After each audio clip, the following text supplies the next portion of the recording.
Hello friends, चला तर आज मस्त सोयाबीन पुलाव बनवूया। पुलाव बनवण्यासाठी इथे मी 1.5 वाटी बासमती तांदूळ भिजत ठेवलेला आहे। त्याचबरोबर इथे मी सोयाबीन अर्धा तास भिजून घेतलेली आहे। चला तर पुलाव बनवायला सुरू करूया। त्यासाठी इथे मी कढई गरम करायला ठेवली आहे। त्यात आपण तेल ॲड करूया।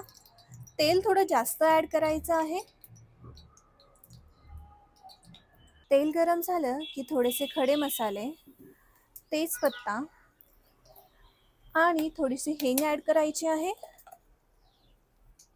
कांदा पण आपल्याला लगेचच ॲड करायचा आहे।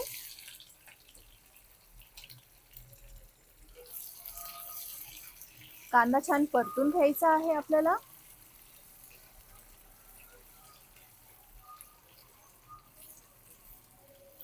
कांदा थोडा ट्रान्सल्युसेंट झाला की त्यामध्ये अद्रक लसूणची पेस्ट ॲड करून आपल्याला छान परतून घ्यायचं आहे। आलं लसूण परतून झालं की यात आपण टोमॅटो ॲड करूया। टोमॅटो पण आपल्याला छान परतून घ्यायचा आहे।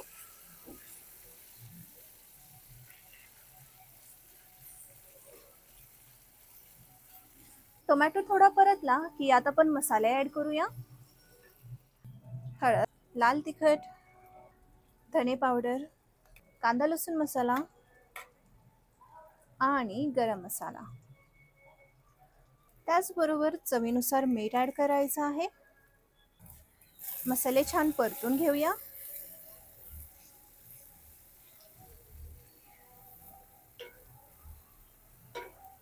गॅसची फ्लेम आपल्याला कमी करून घ्यायची आहे, जेणेकरून मसाले जळणार नाहीत।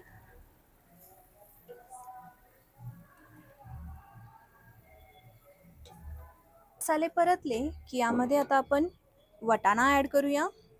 ऑप्शनल आहे, तुम्हाला हवं तर तुम्ही टाकू शकता।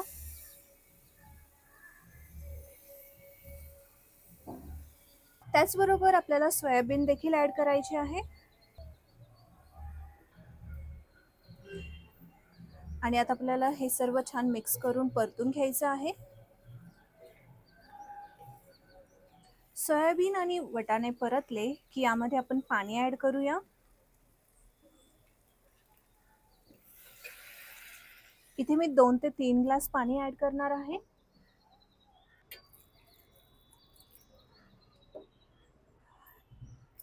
इथे मी 2.5 ग्लास पाणी ॲड केलेलं आहे। आता आपण याला उकळी येऊ देऊया आणि मग यात आपण तांदूळ ॲड करणार आहोत। पाण्याला छान उकळी आली की यामध्ये आपण तांदूळ ॲड करूया। तांदूळ मिक्स करून पुन्हा एकदा उकळी येऊ द्यायची आहे। उकळी आली की यामध्ये आपण लिंबाचा रस ॲड करूया, जेणेकरून पुलावची टेस्ट अजून एनहान्स होईल। पुलावमधलं पूर्ण पाणी आटेपर्यंत आपण असाच शिजून घेणार आहोत।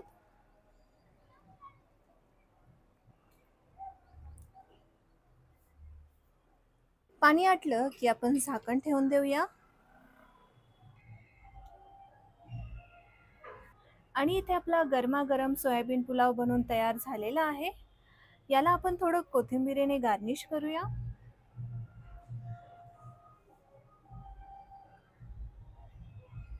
अँड रेडी टू ईट।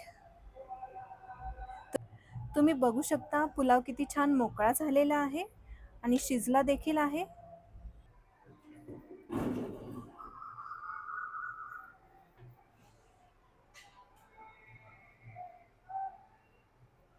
इथे आपला गरमागरम असा सोयाबीन पुलाव बनवून तयार आहे।